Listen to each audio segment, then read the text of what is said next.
This is Ronald Christy, aka the Sports Wizard with 24/7 Football Huddle. Thanks for tuning in again. This week we got college football, week 1. Last week in college football with week 0, we gave you all Iowa State versus Kansas State. We picked Iowa State plus 3.5, but Iowa State won straight up. That was a good week for 24/7 Football Huddle. Let's give ourselves a round of applause. We were a winner.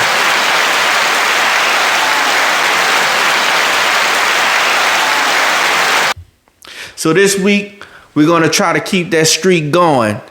This week, I'm going to give you the breakdown and prediction of our first big game of the week, and that is Texas versus Ohio State. Man, I love college football, and we have some big games going on that day. So to start it off, we got Texas versus Ohio State. Let me give you my breakdown. So huddle up and let me give you the play. So what we have here is a rematch of last year's semifinal game, right? And last year, Ohio State beat Texas in the semifinals, 28-14. I think Texas and Texas head coach Steve Sarkisian wants a little bit of payback to the Ohio State Buckeyes, right? What's a good time to do that? At the beginning of the season. Let's get this started, right? So we have Saturday at 11 a.m. Central Time. We're playing in Ohio State, in the Horseshoe. Now, we have Ohio State, right? They named their new quarterback Julian Sayin. All right? And also, we have a new running back, James People. And we only have 2 returning starters on the offense, which is the superstar, Heisman Trophy, on the Heisman Trophy watch list, which is Jeremiah Smith. And also we have Cornell Tate at the other wideout spot. Now on the defense, it's again, we only have 2 returning starters. We have Sonny Styles and we also have Caleb Downs. Another guy who is a superstar that's in their lineup that's on defense. But however, other than that, when I really look at Ohio State, they're kind of depleted. When we're talking about returners, you know, and my thing with college football, it's all about continuity. You know, you want to have players who play together in the same system, that understands the system, and not only, play together, but played against, top opponents. When we're talking about big games, right? And that's where, I turn my head to Texas. Okay, so we have at quarterback. We have Arch Manning getting his first start, in this year's season. However, Arch has started other games, but there haven't been big games per se, right?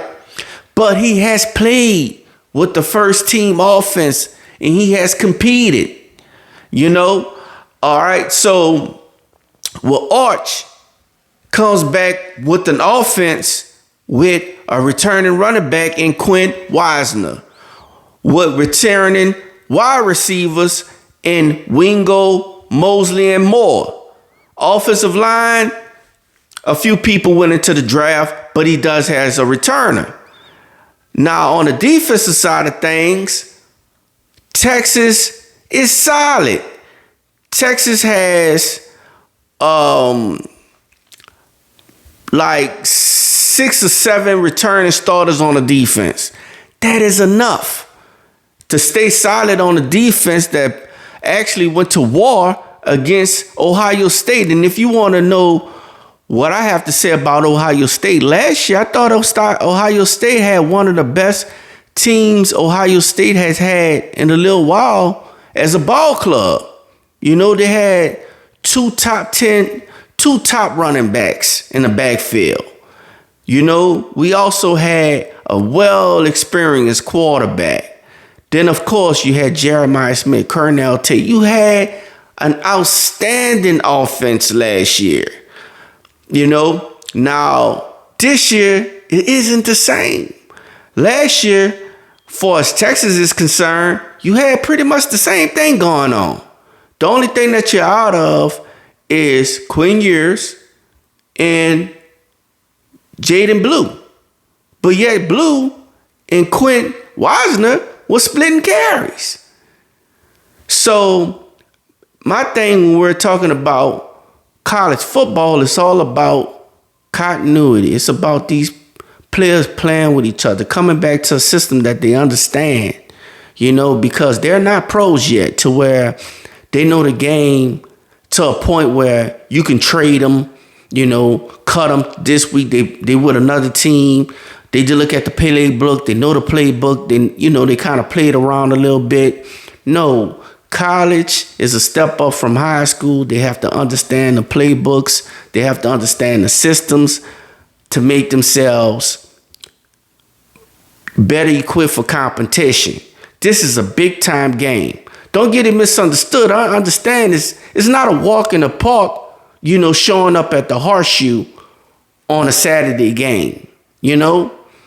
And I would say it's in Texas' advantage that we have an 11 a.m. game versus at night, because we know at night things could get pretty crazy, you know. But with that being said,